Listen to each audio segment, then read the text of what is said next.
Bonjour et bienvenue dans cette nouvelle vidéo. Aujourd'hui, on a voulu tester un format un peu différent, très inspiré de celui de Is No Good qui nous avait déjà inspiré cette chaîne. L'idée, c'était d'être plus proche de vous et de décrypter en live des sites qu'on n'a pas forcément regardés et que du coup, on puisse réagir à chaud, un peu moins à froid comme les anciennes vidéos. Et nous, c'est Raphaël et Soélie. Notre but, c'est de vous donner des clés pour décrypter vos consommations du quotidien. Donc, on vous parle de marques, on vous parle d'alternatives pour pouvoir faire vos choix en pleine conscience. Et donc aujourd'hui, on va parler du Ciao Kombucha de Squeezie. Donc Squeezie, aka Lucas Auchard, qui est un youtubeur très connu, que vous connaissez au moins de nom. Et juste pour être clair, hein, aujourd'hui, on ne va pas analyser les enjeux écologiques et sociaux dans les vidéos de Squeezie, mais bien uniquement sa boisson, le kombucha. Même si on fait quand même une parenthèse, on sait que Squeezie parle notamment de tout ce qui est sexisme et féminisme de manière plus large, mais il n'a pas beaucoup d'engagement planète, notamment avec le MotoGP, enfin pas le MotoGP, avec le GP Explorer. Donc effectivement, on ne va pas parler de lui, mais on est conscient aussi des enjeux qui se jouent autour de lui. Donc nous, quand on décrypte une marque, ce qu'on aime bien faire au début, c'est vraiment regarder la stratégie de l'entreprise et notamment le premier point, ça va être de voir qui détient la boîte. Par exemple ici, est-ce que c'est Squeezie qui s'est 100% investi dedans et ça lui appartient qu'à lui, ou est-ce qu'il va juste prêter son image à une marque? Donc on a envie de savoir ça et il y a un site qui est pas mal, c'est Papers, donc on va y aller. Hello, c'est le Raphaël du montage. La réalité, c'est qu'on n'a pas trouvé les informations sur Papers. On a passé beaucoup de temps à chercher sans rien trouver. Donc on est retourné voir dans les mentions légales si on avait un peu plus d'infos. Je vous laisse à partir de ce moment-là. Mention légale. SDK. SDK. Bon, déjà, on peut les regarder. Si je mets Après, le si on numéro trouve de pas, TVA. on trouve pas. Hein.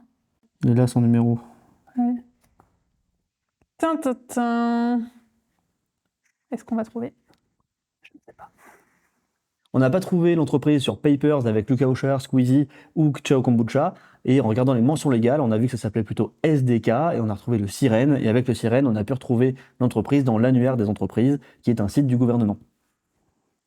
Donc on y voit quoi? Donc on y voit que ça a été créé le 15 novembre 2024. Il y a un seul dirigeant. On n'a pas le nom. C'est marqué que c'est une hold-up. C'est... C'est vrai. Donc c'est détenu par Hold Up. Et si on va voir les dirigeants de Hold Up, Ah, ok, c'est il y a 3 dirigeants, Ouais, mais il n'y a pas les noms. mais il n'y a pas les noms. Bah, 29 ans, né en 96, c'est clairement. Vraisemblablement, ça Squeezie. ressemblerait à Squeezie. Ok, bon, bah, on n'aura pas l'information de qui est derrière Ciao Kombucha. On suppose qu'il y a Squeezie. Après, il travaille souvent avec sa famille, hein, ce qui était le cas avec sa marque de mode aussi, qu'il a arrêté il n'y a pas très longtemps. Donc, peut-être que c'est son frère et son père, par exemple, qui sont avec lui dans la société. Et juste un petit complément d'information. Pourquoi c'est important de savoir qui est propriétaire de l'entreprise? Eh bien, c'est important parce que si c'est Squeezie, c'est lui qui va être aux commandes, c'est lui qui va pouvoir influencer les directions. Il peut imposer tel ou tel choix pour des raisons écologiques et sociales. Alors que s'il n'est que l'image de la marque, que l'égérie de la marque sans être à la décision, au pouvoir, eh ben, il ne va pas pouvoir forcément influencer la marque dans sa direction stratégique. Hop, retournons voir sur le site. Donc, si on revient sur le site initial, Toujours très beau. toujours très beau, hein. Vraiment, ce qui nous met en avant, là, c'est vraiment la nature, le vert, on va voir un champ de tournesol derrière, un bâtiment qui a l'air relativement ouvert, c'est franchement intéressant. C'est très coloré, enfin ça fait peps, tu peux voir toutes les bouteilles. Donc attends, c'est intéressant, il y a plusieurs goûts. Menthe, goût. gingembre, hibiscus, fruits rouges, pêche, dragon et citron. Ok, comme ça on voit pas trop d'informations. Avant, on voit, comme tu l'as dit, qu'il y avait écrit voir fabrication, mais avant on va regarder s'ils ont donné quelque chose sur la stratégie ou les ambitions. Donc l'accueil c'est l'on est, fabrication c'est l'autre chose. On peut Il n'y a regarder pas FAQ grand déjà. chose, FAQ, qu'est-ce qu'ils vont raconter dedans? Bon, dans les FAQ, il y a plein de questions qui nous intéressent directement. On n'a pas un onglet stratégie d'entreprise, mais on peut voir directement des informations qui nous concernent. Où est fabriqué votre kombucha et d'où viennent vos fruits? Donc, par exemple, là, on apprend que c'est brassé en Espagne, donc c'est plutôt proche, proche. Ils ajoutent du jus de fruits. On privilégie autant que possible des ingrédients locaux. Ouais. Locaux, ça veut dire combien? Là, c'est intéressant parce que le local, on a tous une vision différente. Peut-être que pour vous, le local, c'est 10 km. Peut-être que pour nous, c'est 50. Peut-être que pour votre voisin, c'est 200 km. Pour d'autres, ça sera juste national, voire européen. Donc le local a vraiment une définition très large et ça serait bien de le définir un peu plus précisément. Bah, surtout, le local, ici, là, ça ne veut rien dire, parce qu'en soi, ils mettaient un pays, ils mettaient une ville, ils mettaient quelque chose. Et après, ils disent, il peut arriver que certains fruits viennent d'un peu plus loin. C'est quand même vachement flou. C'est flou, après ça paraît logique avec des fruits du dragon qui poussent pas vraiment sous nos latitudes. On s'attendait pas à ce que ça vienne de France, quoi. On regardera s'il y a plus d'informations sur les fiches produits. À date, c'est très léger. On ne sait pas vraiment, on ne sait pas du tout d'où viennent les fruits, de quel pays. La seule chose qu'on sait, c'est que le kombucha est brassé proche en Espagne, même si on n'a pas plus d'infos que ça. Donc là, on a une question qui est qu'est-ce que le SCOBY et d'où vient-il? C'est mieux avec le son, par contre. Je le lis déjà. Là, c'est quand il réfléchit. C'est pas qu'il vous ignore. C'est vraiment qu'il réfléchit. Des fois, ça prend très longtemps. Eh du coup, là, il y a une question sur ce que c'est que le SCOBY. Donc, le SCOBY, c'est l'un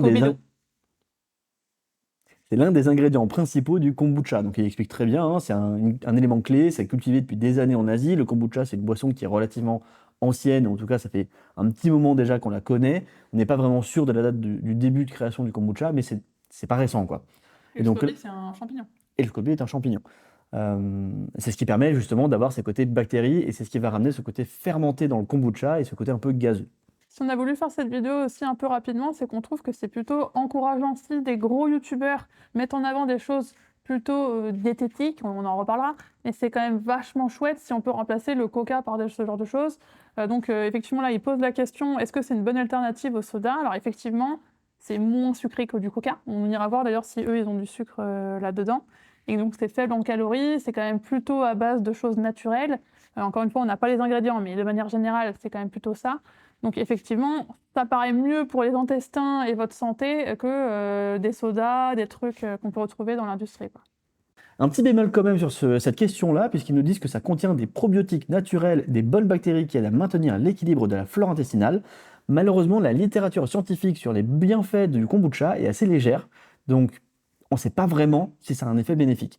Il est probable, ça contient bien des probiotiques, ça contient plein de vitamines, mais le dire comme ça, sans conditionnel, c'est un peu dommage. Un point important à noter, c'est que comme on parle de fermentation, qui dit fermentation dit alcool, et effectivement, il y a de l'alcool dedans.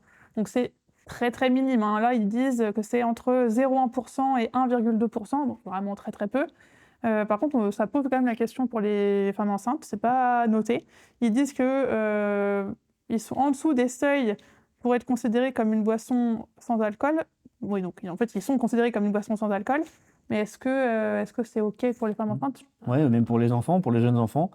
Votre gosse de 10 ans, est-ce qu'il peut boire du kombucha sans risque? Pour le coup, on n'en sait rien. Je sais pas. Alors, si vous êtes médecin et que vous avez des infos là-dessus, mettez-le nous en commentaire, ça nous intéresse. On ne connaît pas tout hein, encore, malheureusement.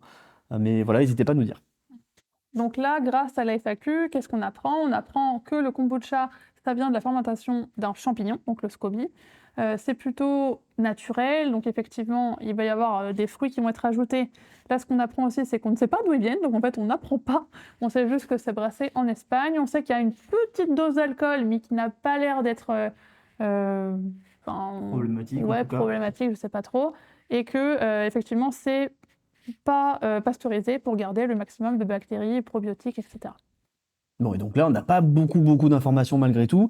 Il nous manque une vraie page de stratégie. Pourquoi ils ont fait ce Chao Kombucha? Quel était son objectif avec ça? Est-ce que c'était vraiment juste de proposer une alternative au soda? Très bien, mais on aimerait bien que ce soit un peu plus écrit, quoi. Donc là, on va aller regarder un peu plus le processus de fabrication parce que c'est la prochaine étape dont il parle. La seule chose, moi, qui m'embête à date, c'est qu'on n'a aucune, en fait, photo réelle. C'est tout un peu mis en... Enfin, c'est un petit peu, comment on dit, mis en scène avec des robots. Bon, on va voir un peu plus. Ça te va, je fais la fabrication? Ouais, vas-y. Donc là, il y a Squeezu. Je suis désolée, on dirait un U, hein. C'est le même que lui, hein. Squeezu. Donc Squeezu, il a découvert le kombucha en Asie, donc il raconte un peu l'histoire de pourquoi il a voulu faire ça, et il a voulu le rendre plus accessible. Donc ça, c'est chouette. On verra peut-être aussi par rapport au prix, combien ça coûte.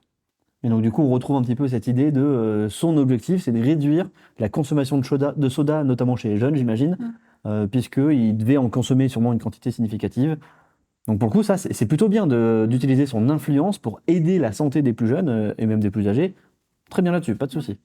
À nouveau, là, très embêté, c'est que des fausses images, hein. Oui. Donc on est en train de parler de la fabrication. L'usine qu'on voit, c'est de l'IA. Enfin, c'est Je sais pas si c'est de l'IA une ou- image voilà, générée une par image de synthèse, ordinateur. en tout Ouais, cas, voilà. voilà. Donc, ils nous mettent en avant plein de choses, des ingrédients naturels, donc ça c'est top, on espère en savoir plus. Faible en calories, c'est ce qu'on disait, probiotiques, on en a parlé, non pasteurisés, gluten-free forcément, et alternative au soda. Ok, rien de nouveau, mais c'est intéressant, il le rappelle. Première étape, L'infusion. infusion faite par un petit robot à nouveau.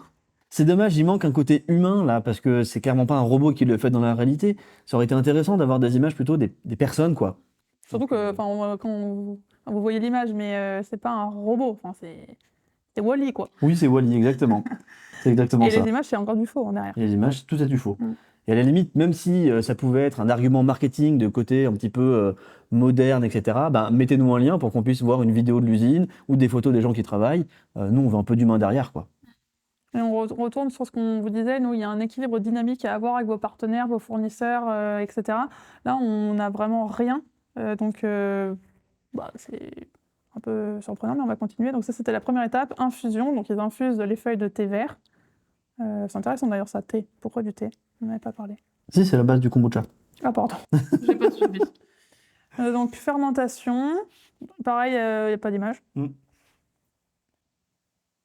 Donc après l'infusion, ils font vivre les levures, les bactéries pour que ça fermente. Après, on passe directement à l'étape d'après, filtration. Alors là, franchement, je suis désolée, mais... C'est pas une filtration, c'est un toboggan. Donc votre kombucha, c'est du... C'est notre chat qui commence à faire ses griffes sur nos fauteuils, c'est C'est moyen. génial. Donc je disais, la filtration, c'est un toboggan pour kombucha directement. Hein. C'est pas un filtre, c'est un toboggan. Et c'est encore des fausses images. C'est encore des fausses Je images, crois que toujours avec un robot. Je crois que c'est gênant. Ouais, c'est dommage. Passage à froid, pareil. Pressage à froid. J'ai dit quoi? Passage à froid. Passage à tabac maintenant. Oh, Allez hop, on est c'est ça. parti. Pressage à froid. Pressage à Pareil, froid, c'est ouais. des fausses images. Et donc là, ils rajoutent du jus de fruits. C'est les fameux fruits dont on parlait Ouais, tout à fait. tout à l'heure. Du fruit frais. Mais on n'a pas plus d'infos. On peut pas cliquer, mais j'ai pas regardé. Non, on peut pas cliquer. Ouais, c'est vraiment très très beau, mais ça m'embête sur le fait qu'on voit toujours pas la réalité de comment ça se passe concrètement et où en fait. Donc après, voilà. Et après, là, il parle de la mise en bouteille. Donc pareil, là, les bouteilles sont super jolies. Le logo, franchement, c'est chouette. Et Ouais, c'est joli, hein. Le design est super chouette, ça fait nature et épuré. C'est sympa. mais même sur la bouteille, on ne lit rien sur les ingrédients. Hein. Ingrédients. Ah non, c'est juste qu'on peut voir les... Oui, tu peux juste voir les autres saveurs. J'ai cru qu'on pouvait truquer. Mm. Et après, on retombe sur la foire aux questions. Mais attends, en vrai, il n'y a, Ok. y a rien du tout là. Non, il n'y a Il n'y rien a pas du de tout. fiche produit. Non, il n'y a pas de fiche produit. Mais attends, Ça veut dire si que là, tu vous cliques avez sur même citron- pas... Donc là, on n'a même pas les informations nutritionnelles. On ne connaît pas le taux de sucre, par exemple. C'est dommage, pour une boisson qui se dit faible en sucre, on aimerait vérifier. Non mais enfin, il n'y a rien du tout. Ah oui, il n'y a rien du tout. Il n'y a pas un autre truc? Bah non. Attends, si on cliquait là-dessus, ingrédients naturels. Non. Bah c'est tout. Ouais. On peut peut-être aller voir sur Insta. Ouais. Non, par contre, en vrai, c'est beaucoup trop léger là. Hein. Ah oui, je suis d'accord que c'est beaucoup trop léger. Bon, alors, ouais, effectivement, ils ont créé une page dédiée sur Insta qui a déjà plus de 50 000 abonnés. Sympa. On voit que la notoriété de Squeezie, ça aide à se lancer sur les réseaux. Nous, on n'a pas 50 000 abonnés. Hein. Donc, si vous voulez nous aider à concurrencer Ciao Kombucha, mettez un like et partagez. On a encore un peu de chemin à faire. Et là, à nouveau, les visuels, c'est quand même plutôt nature. C'est plutôt nature, c'est plutôt des teintes vertes avec un peu de beige, vraiment des choses plutôt soft, quoi. Et encore une fois, pas beaucoup d'humains. On retrouve les mêmes étapes que sur le site. Ouais. Avec des images, encore une fois, la vidéo, le budget vidéo, il devait être sympa. Et la vidéo est très, très, très, très sympa, il n'y a pas de souci. Ça fait un peu penser aux pubs de céréales quand on était gosse. Ouais, Mais, mais en beaucoup mieux pour le coup. En beaucoup mieux, en beaucoup plus quali. Mais encore une fois, c'est dommage parce qu'on n'a pas plus d'infos. Et donc, on voit évidemment Squeezie, qui est l'égérie de la marque. Donc, peut-être que le petit robot, il a un nom. Allez, on va dire qu'il s'appelle Scoby. Scoby, voilà, c'est le petit robot Scoby. Comme le robot. Et là, c'est lui. Ah, c'est la pub. Ah oui, c'est la pub. 5 minutes later. Ok, intéressant.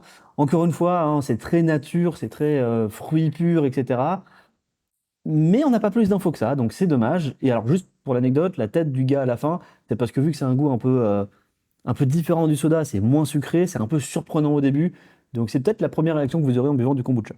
Par contre, là, vraiment, le fait qu'il y ait beaucoup de nature et qu'on voit les pêches parfaites, être coupées et tout, moi, je trouve que ça fait un peu greenwashing, parce que tu as l'impression que tout est beau, tout est rose, tu as les petits robots mignons qui s'occupent de tout ça, et on n'a aucune réalité, on n'a aucune image de la réalité. Donc on sait juste que c'est fait en Espagne, on sait même pas ce qu'il y a dedans. Donc moi, ce que je On ne propose... sait même pas que c'est fait en Espagne, ils disent quoi en Espagne? Ils disent... Ils disent que c'est fait en Espagne. C'est brassé en Espagne. et brassé en Espagne.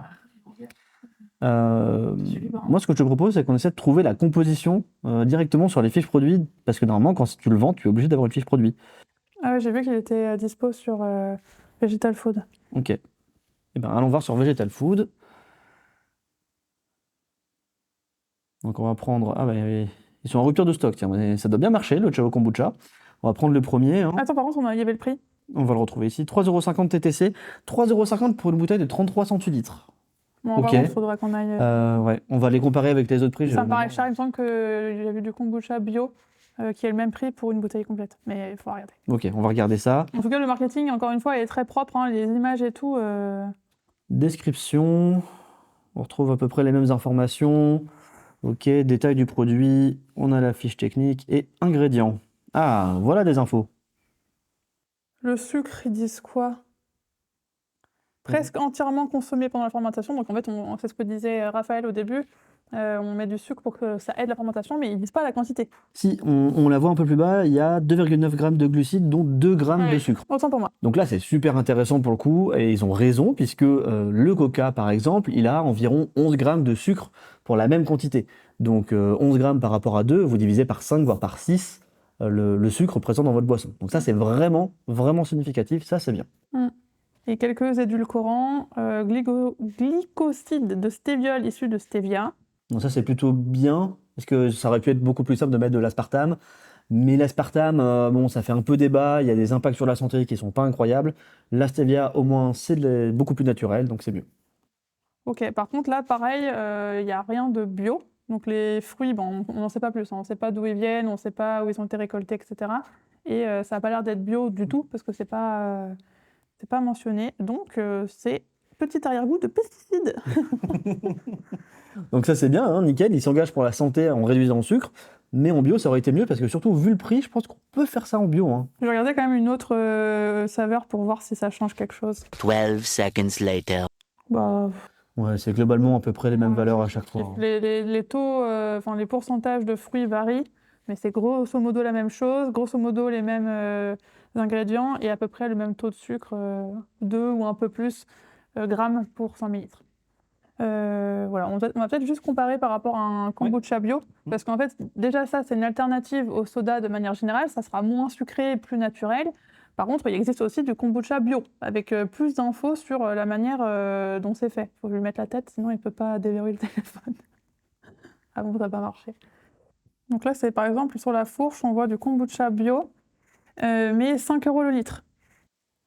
On est loin des 9 € à peu près de Squeezie, hein. C'est 2 fois moins cher que ce que fait Squeezie. La kombucha bio, là c'est intéressant. Kombucha bio, même quantité que Squeezie, 33 centilitres, ou 330 ml. À la mangue. À la mangue, donc on est toujours sur quelque chose aux fruits. Et là, on a une fabrication française avec des ingrédients qui viennent de partout, hein, UE et non UE. Et ça coûte 2 € du coup pour 33 centilitres. 2 €, allez, 2,60 € si vous n'êtes pas adhérent à la fourche. Oui, c'est vrai. C'est 1 € de moins que Squeezie. Pour un produit bio, ben voilà, moi j'aurais fait mon choix personnellement. Ok, donc du coup là, on n'a pas grand chose de plus sur Chao Kombucha. C'est un peu dommage parce qu'on n'a finalement pas vraiment d'infos, on sait pas d'où ça vient, on sait pas d'où viennent les fruits, on sait pas qui l'a fait, on sait pas sur quel format, est-ce que c'est lui qui possède l'usine ou est-ce que, ce qui serait plutôt étonnant, ou est-ce qu'il est passé par un prestataire? On sait pas grand chose finalement. Donc c'est vraiment dommage, il y a vraiment une sorte d'opacité globale et c'est dommage parce que le produit à la fin est pas dégueu quoi, c'est pas bio, c'est dommage, mais c'est pas dégueu. Et on ne connaît pas non plus leur vrai coût de fabrication. Est-ce que quand ils font un 3,5, c'est ça? Ouais. 3,5 € la bouteille de 33 centilitres, bah, combien eux, ça leur a coûté de produire ça? Donc ça serait intéressant pour voir la marge qu'ils se font. Et après, sur cette marge, est-ce qu'ils en redistribuent une partie à leurs partenaires? Pareil, on n'a aucune information. Donc pour conclure, on est quand même super content de voir que des influenceurs s'engagent un peu plus sur la santé. Bon, c'est une grande manière de parler, mais de mettre en avant des produits qui vont pouvoir remplacer des sodas bourrés de sucre, c'est super. Effectivement, donc Squeezie ou les personnes avec qui ils travaillent proposent des choses, du coup du kombucha, faible en sucre, faible en calories, avec des fruits, des choses quand même normalement plutôt saines. Donc ça, c'est top. Le côté négatif, c'est qu'on n'a pas d'image de la réalité. En fait, il y a quand même du greenwashing sur le côté très très nature, très très joli, beau, machin, alors qu'on n'a aucune idée de la réalité derrière. Et c'est pas bio. ils sont obligés quand même de rajouter de la stevia et du dioxyde de carbone, alors qu'on voit que dans d'autres choses, ce n'est pas nécessaire. Voilà dans les grandes lignes. Et du coup, le prix est quand même significativement élevé par rapport aux concurrents. Ça peut freiner l'adhésion pour une volonté de rendre le kombucha accessible pour que ça puisse remplacer le soda dans le quotidien des gens. Ah, c'est un petit peu dommage quand même, hein. On aurait aimé avoir un prix un peu plus bas. Donc voilà, Squeezie et vos équipes, enfin Squeezie et tes équipes. Moi, je ne sais pas si on le tutoie, on le voit, Squeezie, faut peut-être pas s'emballer. Squeezie d'ailleurs. Squeezie. D'ailleurs, si vous voulez bosser avec nous pour qu'on vous aide à... Non, je m'emballe là peut-être. Ils verront jamais la Ils vidéo. vont jamais la vidéo. Mais si jamais, on peut vous aider à rendre ça encore plus... Sponsor! Exactement. On rappelle quand même qu'ici, on ne vient pas critiquer Squeezie en tant que personne, hein. Inutile, encore une fois, d'aller l'harceler de messages en disant « Ouah, ta boisson, elle est nulle !» Non, nous, ce qu'on veut, c'est simplement que vous ayez, vous, conscience. Et la meilleure manière qu'ils prennent conscience que son produit n'est peut-être pas parfait, c'est de ne pas l'acheter et de privilégier du kombucha bio. C'est le mieux. Et encore une fois, on ne vous dit pas de ne pas regarder ces vidéos, même si, encore une fois, certains sujets sont problématiques, comme le GP Explorer. Ben, moi, je regarde quelques vidéos de Squeezie quand même, hein. Mais j'ai pas regardé le GP par contre. N'hésitez pas à nous dire en commentaire ce que vous avez pensé de ce nouveau format. Nous, on teste des choses parce que c'est le début de notre chaîne, mais n'hésitez pas à nous dire ce que vous en pensez, gentiment s'il vous plaît, et ça nous aide pour progresser. Merci pour le visionnage de cette vidéo, merci d'avoir été présent. On vous dit à bientôt pour une prochaine vidéo, et n'oubliez pas, d'ici là, consommez moins, consommez mieux. Ciao!